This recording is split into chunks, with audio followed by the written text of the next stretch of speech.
राजकुमारी आर्या अपने सफेद घोड़े सफेद वीर पर बैठकर रेगिस्तान के लंबे रास्ते से अपने महल की ओर लौट रही थी। चारों तरफ सुनहरी रेत फैली हुई थी और हल्की हवा चल रही थी। सूरज ढलने को था और आसमान नारंगी रंग में रंग चुका था। रास्ते में चलते चलते राजकुमारी आर्या को भूख लगी। उसने अपने थैले से एक मीठा और रसीला जामुन निकाला। वो मुस्कुराते हुए जामुन खाने लगी। जामुन बहुत स्वादिष्ट था। जब उसने जामुन खत्म किया तो उसका बीज उसने यूं ही रेगिस्तान की रेत में फेंक दिया और आगे बढ़ गई। उस रात रेगिस्तान में अचानक हल्की हल्की बारिश हुई। ठंडी बूंदें रेत पर गिरने लगीं। वही जामुन का बीज भी बारिश के पानी से भीग गया। कुछ दिनों बाद उसी जगह से रेत को चीरता हुआ एक नन्हा सा हरा अंकुर बाहर निकला।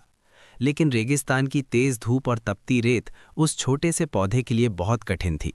दोपहर की जलती हुई गर्मी में वो नन्हा पौधा धीरे धीरे सूखने लगा। उसकी छोटी छोटी पत्तियां मुरझाने लगी।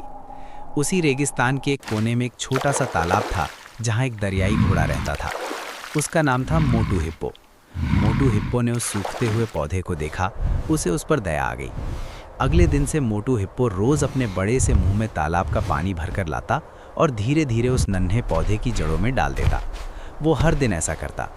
तपती धूप हो या गर्म हवा, वो कभी नहीं रुका। धीरे धीरे पौधा मजबूत होने लगा। उसकी पत्तियां हरी भरी हो गईं। समय बीतता गया। दिन महीनों में और महीने सालों में बदल गए।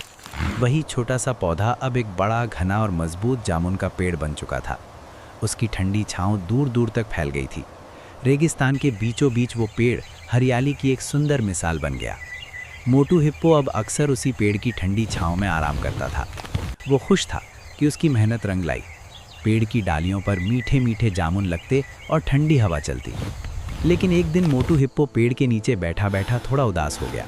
उसकी आंखों में आंसू आ गए। उसने आसमान की ओर देखते हुए कहा, मैंने इतने साल मेहनत की, इस पेड़ को बचाया, लेकिन किसी ने लाइक और सब्सक्राइब ही नहीं किया। इतना कहकर वो धीरे धीरे सिसकने लगा। सीख: छोटी सी मदद भी किसी की जिंदगी बदल सकती है। और अगर कहानी अच्छी लगे तो लाइक और सब्सक्राइब